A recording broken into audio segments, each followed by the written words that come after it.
Hello बच्चों, कैसे हैं आप? आई होप बढ़िया होंगे। बच्चों, आज की जो हमारी क्लास है ये एक बहुत ही इम्पोर्टेंट टॉपिक के ऊपर है। आज हम लोग बात करने वाले हैं about the applications of Gauss theorem. देखिए, जो मेरी लास्ट क्लास थी उसमें मैंने आपको एक्सप्लेन किया था कि ये जो गॉस थ्योरम है ये क्या होता है, इसको किस तरह से अप्लाई किया जाता है, क्या क्या कंडीशंस थी जिसके ऊपर ये लगा हुआ था। अब आज हम लोग देखेंगे बच्चों एप्लीकेशंस ऑफ गॉस थ्योरम। ये बहुत ही इंपॉर्टेंट क्लास है, तो प्लीज जरा ध्यान दीजिएगा आज के लेक्चर में। अगर आपने जाकर के मेरी गॉस थ्योरम वाली वीडियो नहीं देखी है तो पहले उसे देख लीजिए ताकि आपको ज्यादा बेहतर समझ में आए। अगर आप इस चैनल पर नए हैं तो प्लीज सब्सक्राइब कर लीजिए। चलिए शुरू करते हैं आज की क्लास। आज हम लोग बात करेंगे एप्लीकेशंस ऑफ गॉस थ्योरम के बारे में।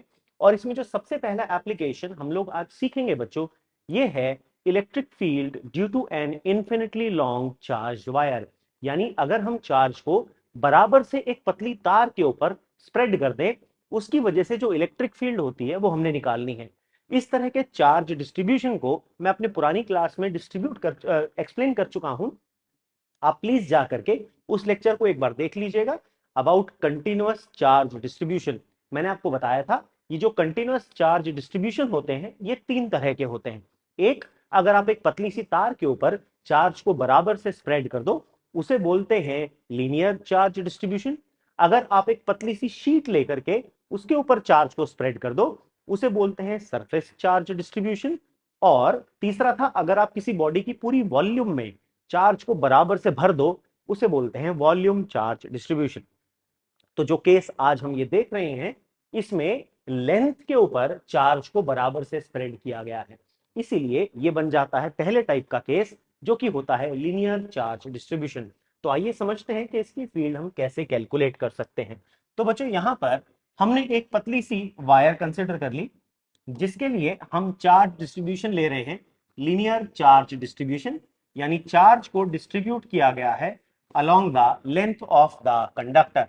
तो हमने यहां इसकी पूरी लेंथ पर चार्ज को स्प्रेड कर दिया। ठीक है, तो हम अज्यूम कर लेते हैं कि भैया इस पर कितना चार्ज था, इस पर टोटल चार्ज क्यू था। इसकी जो हम लेंथ ले रहे हैं वो लेंथ हमने एल ली है। अब हमें पता है जो इलेक्ट्रिक फील्ड लाइंस होती हैं बच्चों, वो हमेशा चार्ज कंडक्टर के परपेंडिकुलर होती हैं। They are always perpendicular to the surface of the charge conductor. और हमें पता है कि इसके लिए जो सिमेट्री ऑफ इलेक्ट्रिक फील्ड है वो होती है स्फेरिकल सिलिंड्रिकल सिमेट्री। तो हम लोग यहाँ पर जो गॉसियन सरफेस है, गॉसियन सरफेस याद है ना, इमेजिनरी सरफेस जो हम फील्ड फ्लक्स कैलकुलेट करने के लिए बनाते हैं किसी भी चार्ज के चारों तरफ। तो यहाँ पर जो हमारा गॉसियन सरफेस है हम उसे ले सकते हैं in the form of a cylinder. तो यहाँ पर जो हमारा गॉसियन सरफेस है बच्चों, वो बन जाएगा in the form of a cylinder. तो मैं यहाँ पर एक सिलिंड्रिकल गॉसियन सरफेस अज्यूम कर रहा हूं। ये हमारा सिलिंड्रिकल गॉसियन सरफेस बन गया। ठीक है ना, ये हमने गॉसियन सरफेस ले लिया। अब हमें पता है जो इलेक्ट्रिक फील्ड होती है वो हमेशा परपेंडिकुलर होती है। तो अगर आप इसको थ्री डायमेंशन में बनाओ तो इलेक्ट्रिक फील्ड लाइंस ऐसे भी बनाई जा सकती हैं। लेकिन इसका मतलब ये नहीं है कि ये परपेंडिकुलर नहीं है, ये हमेशा हर पॉइंट पर परपेंडिकुलर होंगी to the surface of the emerging. ये जो आपके पास लाइन है, लीनियर चार्ज है, इसके सरफेस के हर पॉइंट पर ये हमेशा परपेंडिकुलर ही होगी। ठीक है बच्चों, तो ये हमारे पास था लीनियर चार्ज डिस्ट्रीब्यूशन का केस। अब यहां पर क्योंकि हमें गॉस थ्योरम अप्लाई करना है बच्चों, तो हम ये जो गॉस थ्योरम अप्लाई करते हैं इसके लिए हम इसका एक एलिमेंट ले लेते हैं। क्योंकि देखो ये स्फेरिकल, आपने सिलिंड्रिकल बॉडी ली है, सिलिंड्रिकल सरफेस लिया है, आप इस पूरे के लिए एक साथ फ्लक्स कैलकुलेट नहीं कर सकते। तो हमें क्या करना पड़ेगा, हमें इसका छोटा सा पोर्शन कंसिडर करना पड़ेगा। तो हम उसका सरफेस एलिमेंट यहां पर कंसिडर कर लेंगे। ठीक है ना, तो मैं यहां पर इसके सरफेस एलिमेंट, क्योंकि कर्व सरफेस है तो मैं डायरेक्टली पूरे सरफेस के लिए एक साथ वैल्यू कैलकुलेट नहीं कर सकता। मैं ये छोटा सा सरफेस डीएस ले लेता हूं। ठीक, यहां पर मैं तीन बेसिक सरफेसेस मान सकता हूं। एक तो ये आखिरी वाला दोनों ढक्कन जो कि सर्कुलर है, और तीसरा है ये कर्व सरफेस। तो यहां पर तीन सरफेसेस हैं। तो अगर मैं फ्लक्स की बात करूं तो टोटल फ्लक्स जो आएगा, नेट फ्लक्स फाई, वो आ जाएगा flux due to first surface plus flux due to second surface plus flux due to third surface. ये जो तीनों सरफेसेस हैं बच्चों, इनके इंडिविजुअल फ्लक्सेस का सम होगा हमारे पास। अब इसका सम कैसे करें, देखो ये वाला तो सर्कल सरफेस है, एक ही सीधा एंगल होगा एरिया वेक्टर का, ये भी सर्कल है, एक ही एंगल होगा एरिया वेक्टर का, लेकिन ये कर्व्ड सरफेस है। अब क्योंकि ये कर्व्ड सरफेस है तो एरिया वेक्टर इधर भी पॉइंट करेगा, इधर भी पॉइंट करेगा, इधर भी पॉइंट करेगा, इधर भी पॉइंट करेगा, क्योंकि कर्व्ड सरफेस है, क्लोज्ड सरफेस है ना। तो उस केस में जो एरिया वेक्टर होगा मल्टीपल डायरेक्शंस में होगा, तो हम इसको एक बार में पूरा सॉल्व नहीं कर सकते, तो हम यहां पर परफॉर्म करेंगे इंटीग्रेशन का, ठीक है। अब देखो, अगर मान लो मैं इस सरफेस को एस मान लेता हूं, इसका एरिया है जो सर्कल का एरिया है, इस सर्कल का एरिया भी एस मान लेता हूं, इसका छोटा सा एरिया मान लेते हैं डीएस। अब यहां पर जो इसका एरिया वेक्टर होगा डीएस वेक्टर, वो तो ऐसे बन जाएगा बाहर की तरफ, और हमें पता है इलेक्ट्रिक फील्ड इसके परपेंडिकुलर होगी यहां पर, तो ये ऐसे जाएगी, कंडक्टर के परपेंडिकुलर होगी इलेक्ट्रिक फील्ड, तो इलेक्ट्रिक फील्ड ऐसे हो जाएगी। अब अगर आप ध्यान से इस फिगर को देखो तो आप ये पाओगे ये दोनों तो पैरेलल हो गए, इसका मतलब इन दोनों के बीच में जो एंगल थीटा था उसकी वैल्यू हो गई 0 डिग्री। अब ये जो ऊपर वाला ढक्कन था, इसका एरिया वेक्टर, ये ऊपर वाला ढक्कन हो जाएगा ना, इसका एरिया वेक्टर ऊपर की तरफ जाएगा ऐसे, तो इसके एरिया वेक्टर को हम यहां बना सकते हैं, इसको हम नाम दे देते हैं एन कैप, यूनिट वेक्टर बना देते हैं इसको, ठीक है। ऐसे नीचे वाला जो ढक्कन है, सर्कुलर ढक्कन, इसका एरिया वेक्टर नीचे की तरफ पॉइंट करेगा, ठीक है ना, इसको भी हम नाम दे देते हैं एन कैप या एन डैश कैप, कुछ भी नाम दे दो आप इसको।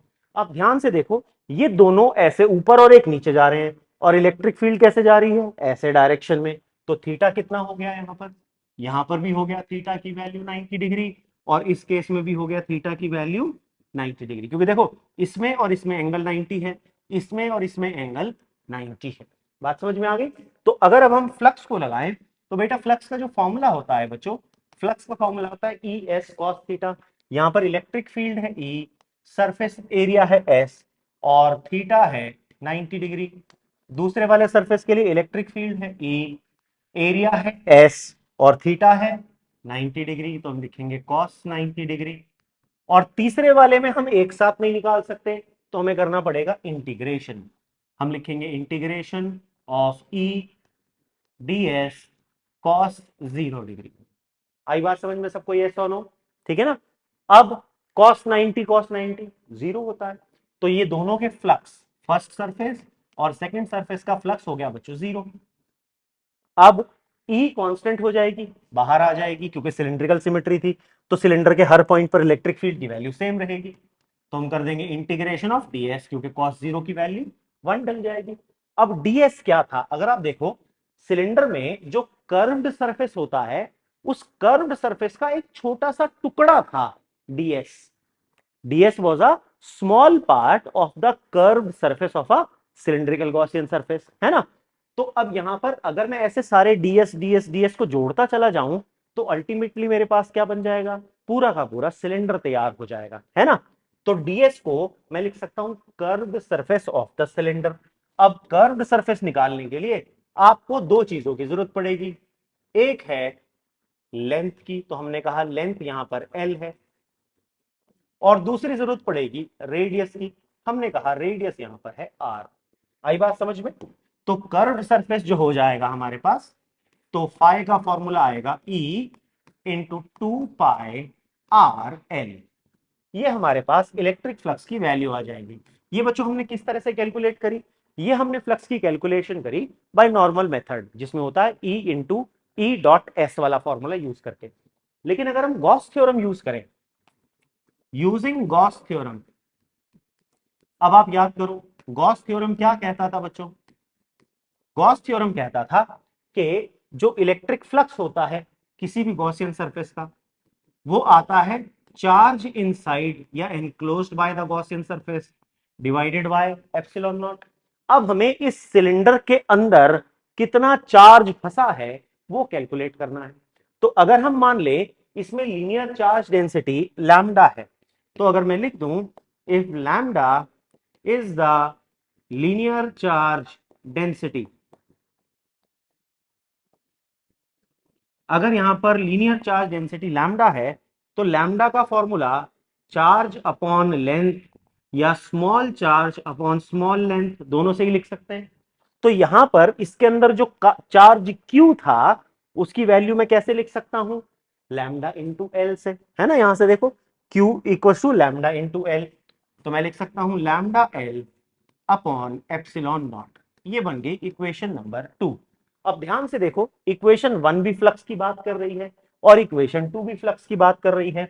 तो मैं कह सकता हूं from equation number 1 and equation number 2 आप कह सकते हैं E इंटू 2 पाई RL बराबर होना चाहिए lambda L upon epsilon not के।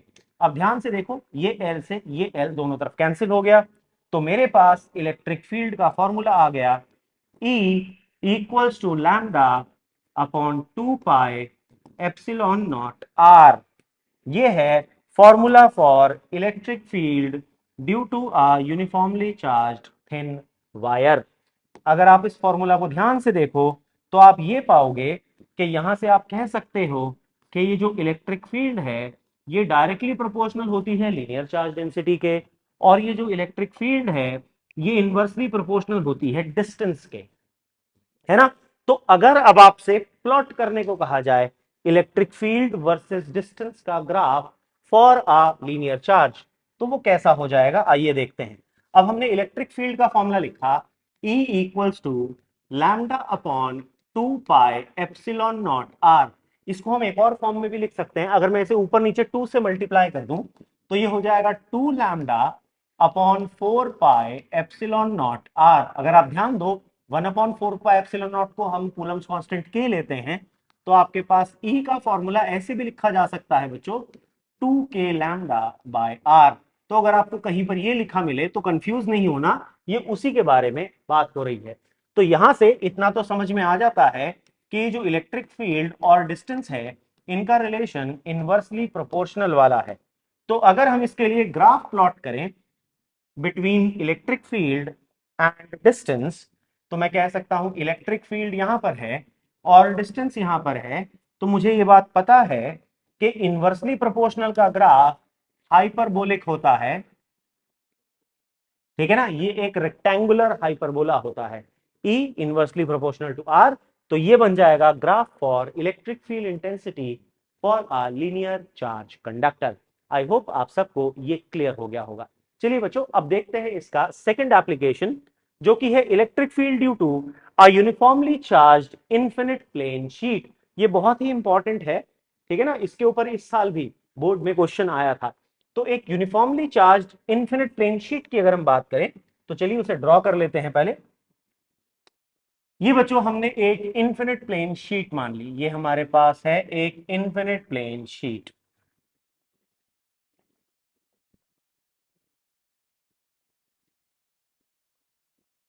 जो चार्ज है वो इस शीट पर बराबर से स्प्रेड हुआ है, ठीक है ना। The charge is distributed uniformly across this sheet. अब हमें ये बात पता है, अगर चार्ज को कभी सरफेस एरिया पर डिस्ट्रीब्यूट किया जाता है, if charge is distributed across the surface, तो उसे बोला जाता है सरफेस चार्ज डिस्ट्रीब्यूशन। क्या बोलते हैं उसे, सरफेस चार्ज डिस्ट्रीब्यूशन। और सरफेस चार्ज डिस्ट्रीब्यूशन में बच्चों हम लोग यूज करते हैं सरफेस चार्ज डेंसिटी सिग्मा का। सरफेस चार्ज डेंसिटी होती है charge per unit surface area. तो यहां पर हम उसी को कैलकुलेट करेंगे। अब देखो इसमें हम ये, क्योंकि इनफाइनाइट शीट है तो मैं एक बार में इसे सॉल्व नहीं कर सकता, क्योंकि जब भी इनफाइनाइट एलिमेंट्स होंगे तो हम उसके लिए यूज करते हैं इंटीग्रेशन। तो मैं यहां पर इसका एक छोटा सा पीस ले लेता हूं एरिया का। लेट अस कंसिडर, ये एक छोटा सा मैंने एक सर्कुलर पैच इसका कंसिडर कर लिया, ठीक है। अब मुझे इस सर्कुलर पैच के लिए बात करनी है। अब इसके लिए जो गॉसियन सरफेस है वो मैं बनाऊंगा in the shape of a cylinder, ठीक। तो जो यहां पर गॉसियन सरफेस बनेगा बच्चों वो बनेगा in the shape of a cylinder. तो मैंने ये एक सिलेंड्रिकल गॉसियन सरफेस यहां पर कंसिडर कर लिया, ठीक है। ये सिलेंड्रिकल गॉसियन सरफेस हो गया। अब जो इलेक्ट्रिक फील्ड होती है उसकी प्रॉपर्टी थी it is always perpendicular to the surface of the charge conductor. तो जो इलेक्ट्रिक फील्ड आएगी इधर ऐसे आएगी, और इधर की तरफ भी इलेक्ट्रिक फील्ड ऐसे परपेंडिकुलर आ रही होगी यहां से पीछे से, है ना। तो वो यहां से दिखाई देगी, इस तरह से हमें इलेक्ट्रिक फील्ड दिख जाएगी, ठीक। अब यहां पर भी हमें मिलेंगे 3 सरफेस, क्योंकि सिलेंडर है। 2 तो एंड कैप्स और एक होगा कर्व सरफेस। कर्व सरफेस का कोई सा भी आप एलिमेंट ले लोगे, एनी एलिमेंट यू चूज, ऐसा कोई भी एलिमेंट ले लोगे, इसका जो एरिया वेक्टर होगा वो ऐसे होगा। अब ध्यान से देखो, इलेक्ट्रिक फील्ड ऐसे जा रही है, एरिया वेक्टर ऐसे ऐसे ऐसे जाएगा या नीचे जाएगा, थीटा की वैल्यू हमेशा 90 डिग्री आएगी। तो इसके हर केस में जो थीटा आएगा वो 90 डिग्री आएगा। इलेक्ट्रिक फील्ड के साथ जो एंगल बनाएगा एरिया वेक्टर वो हमेशा 90 होगा। अगर इन वाले पार्ट्स के एरिया वेक्टर देखूं, इनका एरिया वेक्टर देखो, इसका इधर बनेगा, इस वाले का इधर बनेगा। तो अगर आप ध्यान दो, इसके तो भैया इलेक्ट्रिक फील्ड के पैरेलल ही आ रहे हैं, इसका मतलब यहां पर भी थीटा 0 डिग्री हो गया और यहां पर भी थीटा की वैल्यू 0 डिग्री हो गई। अगर हमने ये जो एरिया कंसिडर किया था जिसकी हम बात कर रहे थे, ये था एस, तो भाई ये भी एस हो जाएगा और ये वाला एरिया भी एस हो जाएगा। ये सोलो। अब फिर से हम इसको 3 टुकड़ों में बांट सकते हैं। हम कह सकते हैं ये है सरफेस 1, हम कह सकते हैं ये है सरफेस 2 और हम कह सकते हैं ये कर्व्ड वाला है सरफेस 3। तो अब जो फ्लक्स निकलेगा, टोटल फ्लक्स, वो इन तीनों सरफेसेस के फ्लक्स का सम होगा, φ1 प्लस φ2 प्लस φ3। अब क्योंकि देखो फ्लक्स एक स्केलर क्वांटिटी है तो सिंपल एल्जेब्रिक सम होता है। यस और नो? अब तीनों सरफेस का फ्लक्स निकालें। एरिया है एस, इलेक्ट्रिक फील्ड है ई, थीटा है 0 डिग्री, तो फर्स्ट वाले का फ्लक्स हो जाएगा ई एस कॉस 0 डिग्री। दूसरे वाले के लिए देखो, एरिया एस, इलेक्ट्रिक फील्ड ई, थीटा 0 डिग्री, तो लिखेंगे E S into cos 0 degree. और अगर तीसरे वाले का फ्लक्स देखो, तो ये जो एरिया है छोटा सा, ये है डीएस, थीटा कितना है 90 डिग्री। तो यहां पर अगर मैं फ्लक्स निकालूं तो मैं लिखूंगा integration of E into D S into cos 90 degree. अब क्योंकि कॉस 90 जीरो होता है तो ये बाद वाला तीसरा वाला फ्लक्स यानी कर्व्ड सरफेस का फ्लक्स जीरो हो जाएगा। तो फ्लक्स आ जाएगा ई एस कॉस 0 1 होता है, ई एस कॉस 0 1 होता है, प्लस 0 क्योंकि कॉस 0 90 होता है। तो मेरे पास फ्लक्स की वैल्यू बच्चों आ गई 2 इंटू ई एस। इसे हम बोलेंगे इक्वेशन नंबर 1। ये हमने फ्लक्स निकाला by using normal method E D S का इंटीग्रेशन। अब अगर मैं गॉस थ्योरम का इस्तेमाल करूं, यूजिंग गॉस थ्योरम, अब भैया गॉस थ्योरम क्या कहता था? गॉस थ्योरम कहता था फ्लक्स सीधा सीधा निकाला जा सकता है, charge inside the Gaussian surface को डिवाइड कर दो एप्सिलॉन नॉट से। अब यहां चार्ज निकालने के लिए हम कंसिडर करेंगे if sigma is the surface charge density. अगर हम इस सरफेस की सरफेस चार्ज डेंसिटी सिग्मा मान लेते हैं, तो हम सिग्मा को लिख सकते हैं यहां पर टोटल चार्ज। अगर इस पर हम कंसिडर कर लें, जो इस पर चार्ज है बच्चों, उसकी वैल्यू है Q, ठीक, और इसका सरफेस है S, तो मैं लिख सकता हूं Q अपॉन S। तो यहां से अगर आप Q की वैल्यू निकालना चाहो वो सिग्मा S आ जाएगी, ठीक। तो जो चार्ज इनसाइड हो जाएगा वो आ जाएगा sigma S upon epsilon naught. अब देखो, इक्वेशन 1 भी फ्लक्स की बात कर रही है और इक्वेशन 2 भी फ्लक्स की बात कर रही है, तो मैं दोनों इक्वेशंस को इक्वेट कर सकता हूं। तो मैं कह सकता हूं from equation number 1 and equation number 2, 2ES बराबर sigma S upon epsilon not को। अब अगर आप देखो यहां से एस जो है ये दोनों साइड से कैंसिल हो रहा है हमारे पास, तो मैं लिख सकता हूं therefore electric field E equals to sigma upon 2 epsilon naught. अब देखो बच्चों, ये हमारे पास इलेक्ट्रिक फील्ड का फॉर्मूला आ गया due to a uniformly charged thin sheet. तो यहां से एक पॉइंट साफ हो रहा है, क्या जी? Electric field E directly proportional है सिग्मा के। लेकिन अगर आप नोटिस करो यहां पर कहीं भी डिस्टेंस का कोई कंपोनेंट नहीं है, तो इसका मतलब ये जो इलेक्ट्रिक फील्ड ई है शीट की, इसको हम मानते हैं इंडिपेंडेंट ऑफ डिस्टेंस आर।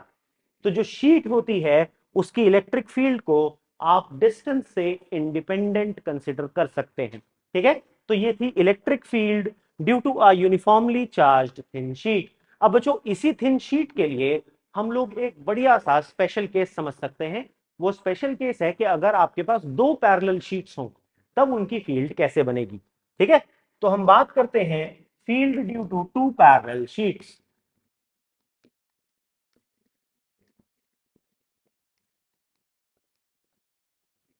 अब हम बात करते हैं दो पैरेलल शीट्स के लिए। हमारे पास दो पैरेलल शीट्स हैं और उनकी वजह से हम लोग फील्ड कैलकुलेट करेंगे। ठीक है ना बच्चों, तो हमने मान ली ये हमारे पास एक शीट हो गई, ये एक शीट हो गई। अब ऐसे ही हम एक दूसरी शीट ले लेते हैं, ये हमारे पास दूसरी शीट हो गई। ठीक है ना, ये हमारे पास दो एक जैसी शीट हो गई। अब इन पर जो चार्ज है बराबर से डिस्ट्रीब्यूटेड है।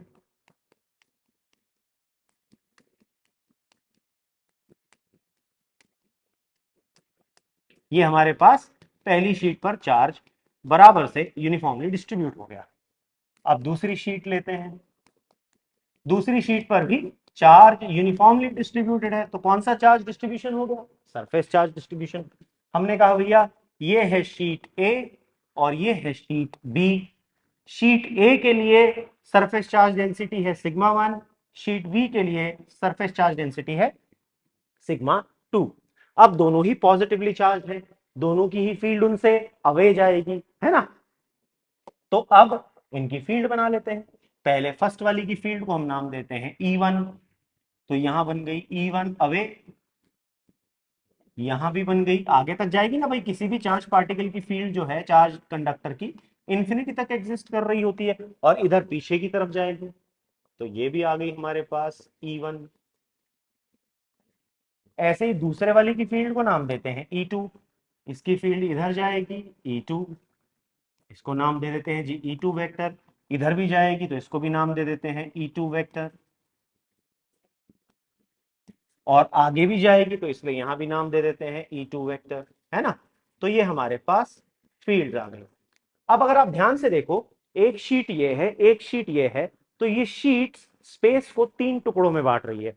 एक वो स्पेस जो शीट बी के राइट में है, एक वो स्पेस जो शीट ए और बी के बीच में है, और एक वो स्पेस जो शीट ए के लेफ्ट में है।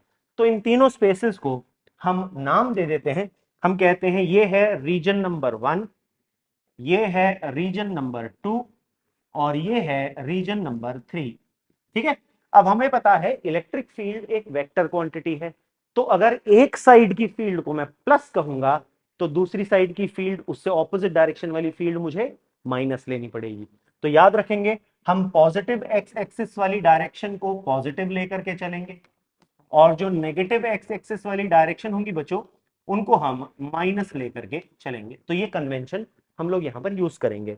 तो अब अगर आप रीजन नंबर 1 में, अब देखो E1 E2 का अगर मैं फॉर्मूला लिखूं तो E1 का मैग्नीट्यूड हो जाएगा सिग्मा 1/2 एप्सिलॉन नॉट, और जो E2 है बच्चों उसका मैग्नीट्यूड हो जाएगा सिग्मा 2/2 एप्सिलॉन नॉट। ये इनके इंडिविजुअल मैग्नीट्यूड हमारे पास आ गए। ठीक, अब हमें सिर्फ इनकी वैल्यूज रखनी है। अगर हम रीजन 1 की फील्ड निकालने पर आए, electric field in region number 1, तो वहां देखो E1 भी उधर ही है और E2 भी उधर ही है, तो E1 को भी माइनस लिखूंगा और E2 को भी माइनस लिखूंगा। अगर मैं वैल्यू डाल दूं तो सिग्मा 1/2 एप्सिलॉन नॉट माइनस का माइनस सिग्मा 2/2 एप्सिलॉन नॉट। तो मैं इलेक्ट्रिक फील्ड इन रीजन 1 को लिख सकता हूं -1/2 एप्सिलॉन नॉट कॉमन, ब्रैकेट में आ जाएगा सिग्मा 1 प्लस सिग्मा 2। ये आ गई बच्चों फील्ड इन रीजन नंबर 1, जो फर्स्ट रीजन था उसकी फील्ड।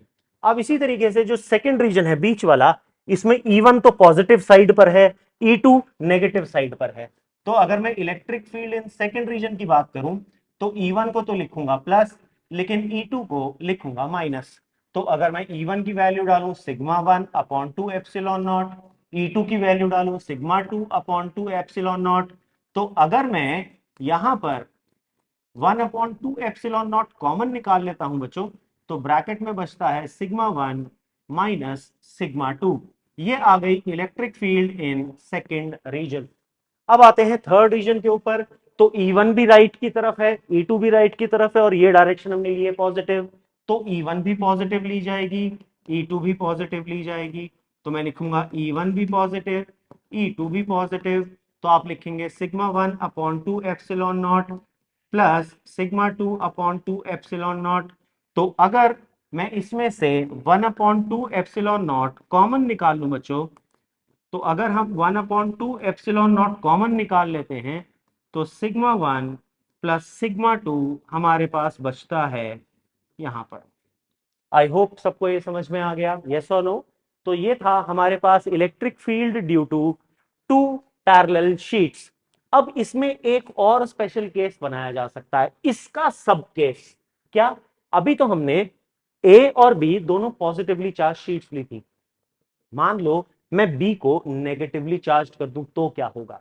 ठीक है, तो let's talk about that case. तो हम क्या मानते हैं, हम अभी एक शीट को लेते हैं प्लस पॉजिटिवली चार्ज और दूसरी को लेंगे माइनस। ठीक है, तो हम एक को लिखेंगे पॉजिटिव कि एक शीट जो है हमारी वो पॉजिटिवली चार्ज है, और दूसरी को हम कहेंगे नेगेटिवली चार्ज। तो देखिए फर्क क्या पड़ेगा, आइए देखते हैं इसको, कॉन्सेप्ट को। अब हमारे पास एक है पॉजिटिवली चार्ज, तो ये हमारी प्लेट ए हो गई पॉजिटिवली चार्ज, प्लेट बी हो गई नेगेटिवली चार्ज। ठीक है जी। तो हमारे पास जो सिग्मा 1 है उसको मैं लिखूंगा प्लस सिग्मा, और जो सिग्मा 2 है उसको मैं लिखूंगा माइनस सिग्मा, यानी दोनों की सरफेस चार्ज डेंसिटी बराबर है। आप ध्यान से देखो, मैंने इक्वल चार्जेस भी बनाए हैं। ठीक, रीजन्स को नाम दे देते हैं। ये हमारे पास था रीजन नंबर 1, ये हमारे पास था रीजन नंबर 2, ये हमारे पास था रीजन नंबर 3। बच्चों अब फर्क क्या पड़ेगा? भैया देखो, यहां पर जो E1 है उसकी डायरेक्शन चेंज नहीं होगी, कारण अभी भी E1 पॉजिटिव चार्ज की फील्ड है, और पॉजिटिव के लिए फील्ड अवे बनती है प्लेट से, है ना। तो यहां पर आपके पास आएगी E1, यहां पर आपके पास आएगी E1। E1 क्योंकि अभी भी पॉजिटिव प्लेट से अवे डायरेक्टेड है, तो ये ध्यान रखना ये E1 ही रहेगी, इधर भी जाएगी E1, है ना, क्योंकि पॉजिटिव चार्ज के लिए जो इलेक्ट्रिक फील्ड होती है वो डायरेक्टेड अवे होती है, लेकिन नेगेटिव चार्ज के लिए फील्ड उसकी तरफ होती है। तो अब ये जो प्लेट बी है इसके लिए फील्ड टुवर्ड्स द प्लेट हो जाएगी, तो ये बन जाएगी E2, ये बन जाएगी E2, और ये बन जाएगी E2। तो अगर आप ध्यान से देखोगे पिछली फिगर में और इस फिगर में, अगर आप ध्यान से कंपेयर करो, E2 की डायरेक्शन पलट गई है। देखो हमने किसकी डायरेक्शन पलट दी, E2 की। E1 की सेम है, सिर्फ E2 की डायरेक्शन पलट गई। ठीक है, अब अगर मैं E1 E2 का मैग्नीट्यूड लिख लूं, तो E1 की वैल्यू होगी सिग्मा अपॉन 2 एप्सिलॉन नॉट, और E2 की वैल्यू होगी minus sigma upon 2 epsilon not. Basically अब सिग्मा 1 की जगह प्लस सिग्मा रख दूंगा, और सिग्मा 2 की जगह माइनस सिग्मा रख दूंगा। ठीक है, अब देखो हम लिखते थे इलेक्ट्रिक फील्ड इन रीजन 1, अगर आप याद करो उसका फॉर्मूला था -1/2 epsilon nought sigma 1 plus sigma 2। अब सिग्मा 1 को कितना रखना है, प्लस सिग्मा, सिग्मा 2 को कितना रखना है, माइनस सिग्मा। तो 1/2 epsilon nought sigma minus sigma. तो electric field in region 1 becomes 0। यानी अगर आपने दो ऑपोजिटली चार्ज प्लेट्स ली हैं, तो लेफ्ट साइड में यहां पर कोई फील्ड एग्जिस्ट नहीं करेगी। Electric field in first region is 0, यहां पर कोई फील्ड एग्जिस्ट नहीं करेगी। अब आते हैं रीजन 3 पर, इलेक्ट्रिक फील्ड इन रीजन 3। अगर आप याद करो इसका फॉर्मूला था 1/2 epsilon nought sigma 1 plus sigma 2। अब सिग्मा 1 को लिखो प्लस सिग्मा, सिग्मा 2 को लिखो माइनस सिग्मा। तो इलेक्ट्रिक फील्ड इन रीजन 3 भी आ गई बच्चों 0। इसका मतलब अब दोनों प्लेट्स के राइट साइड के रीजन में यहां पर भी इलेक्ट्रिक फील्ड इन रीजन 3 बन जाती है 0। तो यहां पर इलेक्ट्रिक फील्ड नहीं है। इसका मतलब अब आते हैं थर्ड केस पे, चेक करते हैं यहाँ बीच वाला जो रीजन है इलेक्ट्रिक फील्ड इन रीजन 2। तो यहां लिखेंगे 1/2 एप्सिलॉन नॉट, फॉर्मूला था सिग्मा 1 माइनस सिग्मा 2। अगर हम वैल्यू डालें सिग्मा 1 की जगह प्लस सिग्मा, माइनस सिग्मा 2 की जगह माइनस सिग्मा, तो माइनस ऑफ माइनस बन जाएगा प्लस। तो आपके पास इलेक्ट्रिक फील्ड इन रीजन 2 आएगी 2 सिग्मा अपॉन 2 एप्सिलॉन नॉट, 2 से 2 कैंसिल, तो आपके पास electric field in second region आएगी सिग्मा अपॉन एप्सिलॉन नॉट, यानी ये फील्ड यूनिफॉर्म है। क्यों यूनिफॉर्म? सिग्मा कांस्टेंट था, एप्सिलॉन नॉट कांस्टेंट है, तो फील्ड चेंज नहीं होगी, और जो फील्ड चेंज नहीं होती बच्चों उसे बोलते हैं यूनिफॉर्म फील्ड। तो इसका मतलब दो ऑपोजिटली चार्ज प्लेट्स के बीच में जो फील्ड आएगी वो यूनिफॉर्म होगी, और यूनिफॉर्म फील्ड को हम रिप्रेजेंट करते हैं इक्वली स्पेस्ड पैरेलल लाइन से। It is represented by equally spaced parallel lines. तो यहां पर इलेक्ट्रिक फील्ड हो जाएगी sigma upon epsilon not. I hope आपको ये शीट का केस अच्छे से समझ आ गया होगा। चलिए चलते हैं हमारे अगले डिस्ट्रीब्यूशन के ऊपर, और वो है electric field due to a uniformly charged thin spherical shell या कंडक्टिंग स्फेयर। देखिए दोनों का केस सेम है। इसका रीजन क्या है? अगर आप स्फेरिकल शेल लेते हो, स्फेरिकल शेल क्या होती है बच्चों? देखो, मान लीजिए ये मैंने एक सर्कल लिया, ठीक है, और ये मैंने एक दूसरा सर्कल इसके चारों तरफ बना दिया, तो ये एक शेल का केस हो गया। This is the case for a shell, ठीक है। अब अगर मैं इस शेल को कोई भी चार्ज दूंगा तो वो चार्ज कहां जाएगा? सरफेस पर, ठीक है। तो अगर मैं शेल को कोई भी चार्ज क्यू दूंगा तो वो चार्ज कहां चला जाएगा बच्चों? वो चार्ज इसके सरफेस पर चला जाएगा। अब अगर मैं इसकी जगह एक स्फेयर ले लूं सेम उसी साइज का, तो मैंने एक स्फेयर ले लिया। अब अगर मैं इस कंडक्टिंग स्फेयर को, ये कंडक्टिंग स्फेयर है, चार्ज लूं, तो हमने पढ़ी थी प्रॉपर्टीज ऑफ मेटल्स। वो प्रॉपर्टीज क्या थी कि मेटल्स को अगर आप कोई भी चार्ज देते हो, it always resides on their surface, यानी जो चार्ज क्यू दिया जाएगा वो इसके सरफेस पर चला जाएगा, और स्फेरिकल शेल होगी तो भी चार्ज उस स्फेरिकल शेल के सरफेस पर चला जाएगा। तो ये दोनों का ही केस बिल्कुल सेम हो जाता है, ठीक है ना। तो इसमें परेशान होने वाली बात नहीं है, इन दोनों का केस बिल्कुल आइडेंटिकल है। ये हमारे पास हो गया सेंटर, ये है रेडियस ऑफ द शेल, ये हमारे पास हो गया सेंटर, और ये है रेडियस ऑफ कंडक्टिंग स्फेयर। तो हमने दोनों को यहां पर लिख लिया, ठीक है ना। अब अगर आप इनके लिए, अब चार्ज जो है वो सरफेस पर डिस्ट्रीब्यूटेड है बच्चों, तो ये कौन सा कॉन्सेप्ट हो गया? सरफेस चार्ज डिस्ट्रीब्यूशन का, क्योंकि यहां पर वॉल्यूम में नहीं है चार्ज, चार्ज सरफेस पर है। तो यहां पर जो सरफेस चार्ज डेंसिटी हो जाएगी सिग्मा, उसका फॉर्मूला होगा Q अपॉन 4πr²। फॉर्मूला क्या हो जाएगा? Q upon 4πr²। अब यहां पर आप तीन केसेस ले सकते हो गॉसियन सरफेस बना करके। पहला है इनके अंदर, यानी आपका जो पहला गॉसियन सरफेस होगा वो इनसाइड बनेगा,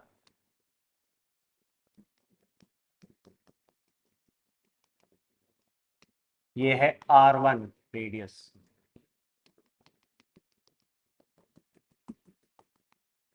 दिस इज रेडियस R1, ठीक है। दूसरा गॉसियन सरफेस बिल्कुल सरफेस पर बनेगा, और तीसरा गॉसियन सरफेस आउटसाइड बनेगा,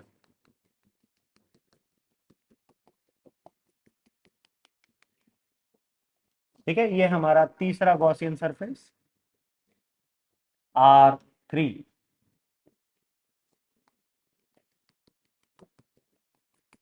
आउटसाइड द स्फेयर। ये हमारा तीसरा गॉसियन सरफेस है R3। जो सेकंड गॉसियन सरफेस हमने बनाया है वो हम मान करके चल रहे हैं जस्ट सरफेस पर लाए कर रहा है, तो यहाँ जो R2 है वो R के बराबर है। इसमें भी जो R2 है बच्चों वो R के ही बराबर है, यानी रेडियस ऑफ द स्फीयर। तो सेकंड गॉसियन सरफेस हमारा जस्ट सरफेस से टच हो रहा है, ठीक है। अब अगर फर्स्ट सरफेस के लिए आप गॉसियन सरफेस लगाओ, when small r is less than capital R, यानी इनसाइड स्फेयर और शेल, यानी अगर हम शेल के अंदर हैं या स्फेयर के अंदर हैं तो हमारा जो रेडियस हो जाएगा गॉसियन सरफेस का वो छोटा हो जाएगा, ठीक। अंदर कोई चार्ज नहीं है तो जो फ्लक्स होता है उसका फॉर्मूला होता है E इंटू एस, और उसका formula cube inside upon epsilon not भी होता है। और किसी भी कंडक्टर के अंदर या स्फेरिकल शेल के लिए चार्ज कहां रहता है? सरफेस पर। तो अंदर कितना चार्ज होगा? जीरो। तो मैं लिख सकता हूं therefore E into S equals to zero upon epsilon naught, that is zero. तो मैं कह सकता हूं इलेक्ट्रिक फील्ड इज जीरो। इसका मतलब चाहे आप शेल ले लो या स्फेयर ले लो, दोनों के केस में अंदर कोई फील्ड एग्जिस्ट नहीं करती, क्योंकि देखो E इंटू एस का प्रोडक्ट जीरो है। अब या तो E जीरो हो सकता है या S जीरो हो सकता है या दोनों जीरो हो सकते हैं। अब S जीरो नहीं हो सकता क्योंकि S गॉसियन सरफेस का सरफेस एरिया था, तो वो तो जीरो नहीं है। इसका मतलब जीरो कौन होगा? Electric field. इसलिए हम कह सकते हैं electric field inside the shell और a conducting sphere is zero. ये हो गया केस नंबर 1। ठीक है, अब ऐसे केस नंबर 2 हम लेते हैं पहले बाहर जाने का। अब हमारा जो दूसरा केस है वो है when small r is greater than capital R.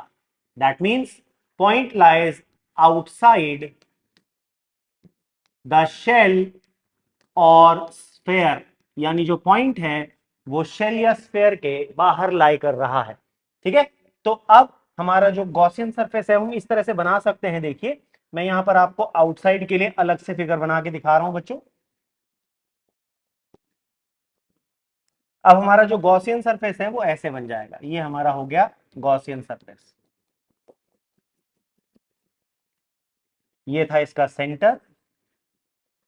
ये जो डिस्टेंस है ये है हमारे लिए R3। ठीक है ना। इसका जो रेडियस है वो है कैपिटल R, और इस पर चार्ज Q बराबर से स्प्रेड किया गया है।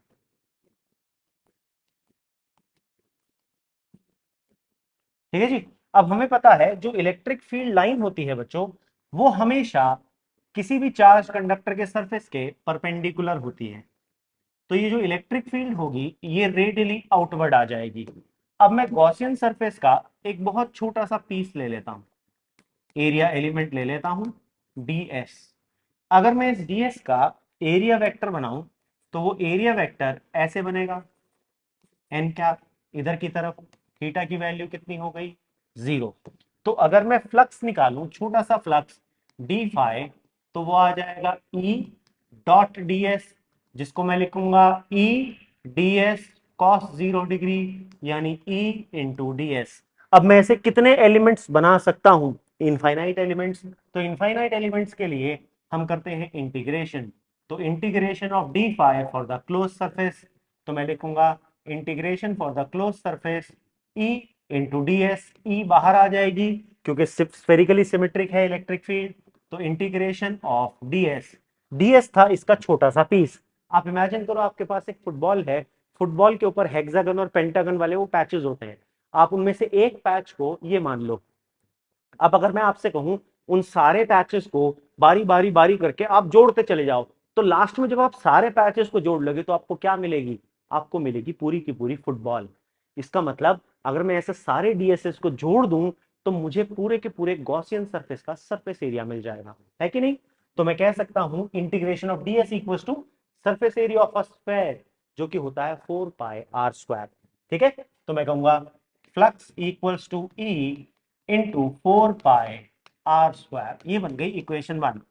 अगर मैं गॉस थ्योरम का इस्तेमाल करूं, यूजिंग गॉस थ्योरम, तो भैया सीधा सा कहा जा सकता है गॉस थ्योरम तो कोई कॉम्प्लेक्सिटी रखता ही नहीं। गॉस थ्योरम क्या था? सीधा सीधा charge divided by epsilon not. तो फ्लक्स हो जाएगा charge upon epsilon not. Charge Q था इस पर जो दिया गया था। ठीक है, ये बन गई इक्वेशन नंबर 2। अब है तो दोनों ही फ्लक्स, तो मैं कह सकता हूं from equation number 1 and equation number 2 हम कह सकते हैं E into 4πr² should be equal to Q upon epsilon nought, या हम कह सकते हैं E equal to Q upon 4π epsilon nought R²। तो ये इलेक्ट्रिक फील्ड का फॉर्मूला आ गया ड्यू टू अ स्फेयर या शेल आउटसाइड, जब हम बाहर लाए कर रहे हैं। तो अगर आप यहां ध्यान से देखो, यहां electric field inversely proportional to capital R² हो जाएगी। अब अगर मैं सरफेस पर आ जाऊं, आर को कम करता जाऊं करता जाऊं करता जाऊं और सरफेस पर आ जाऊं, तो फर्क क्या पड़ेगा? फर्क कुछ नहीं पड़ेगा, स्मॉल आर कैपिटल आर बन जाएगा। तो जो तीसरा केस पड़ेगा ऑन सरफेस, ऑन सरफेस की अगर हम बात करें तो जो स्मॉल आर है वो कैपिटल आर से रिप्लेस हो जाएगा, तो electric field on the surface बन जाएगी Q upon 4 pi capital R square. तब फील्ड ये बन जाएगी हमारे पास, यानी हमने स्मॉल आर को किससे रिप्लेस कर दिया? कैपिटल आर से, बस इतना फर्क पड़ा। तो अगर आप नोटिस करो इलेक्ट्रिक फील्ड, देखो इनवर्स प्रोपोर्शनल है, तो मैं डिस्टेंस कम करता जा रहा हूं करता जा रहा हूं, इलेक्ट्रिक फील्ड बढ़ती जा रही बढ़ती जा रही बढ़ती जा रही, सरफेस पर आकर के Q upon 4 pi capital R square होगी, और अंदर फील्ड नहीं है, अंदर नहीं है। इसका मतलब फील्ड की हाईएस्ट मैक्सिमम वैल्यू कहां पर आके रुक जाती है? सरफेस पर। तो ये जो इलेक्ट्रिक फील्ड आपने निकाली है, ये इलेक्ट्रिक फील्ड की मैक्सिमम वैल्यू हो जाती है बच्चों। This becomes the maximum value. अब अगर हम इसके ग्राफ को प्लॉट करें, देखो बड़ा ही मजेदार ग्राफ है इसका, मैं आपको इसकी फिगर के साथ बना करके दिखा रहा हूं, बड़ा ही मजा आएगा इसको समझने में। ठीक है,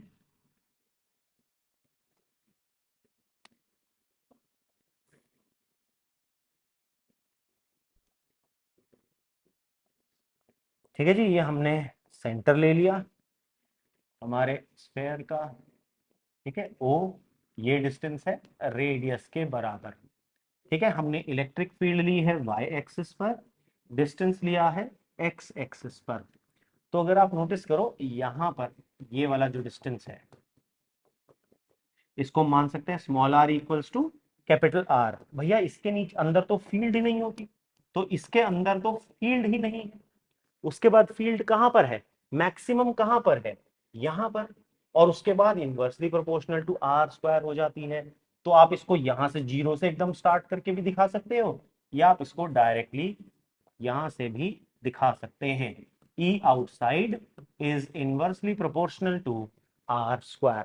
ठीक है, तो ये था variation of graph for the sphere. ये जो हमने स्फेयर या शेल, आप दोनों के लिए ग्राफ की वैल्यू, क्योंकि दोनों की फील्ड बिल्कुल सिमिलर है, तो दोनों के लिए बिल्कुल सेम ही बनने वाला है। बच्चों मैं आपके लिए जो वीडियोस बना रहा हूं, अगर आपको मजा आ रहा है फिजिक्स पढ़ने में और अब आपके लिए फिजिक्स आसान हो गई है, तो प्लीज इस चैनल को सब्सक्राइब कर लीजिए। ये आपके लिए फ्री है, लेकिन इससे मुझे मोटिवेशन मिलता है। आप इस वीडियो को अगर आपको अच्छी लगी तो प्लीज अपने दोस्तों के साथ इसको शेयर जरूर कीजिएगा। ठीक है, मिलते हैं हमारी नेक्स्ट वीडियो में, तब तक के लिए जय हिंद।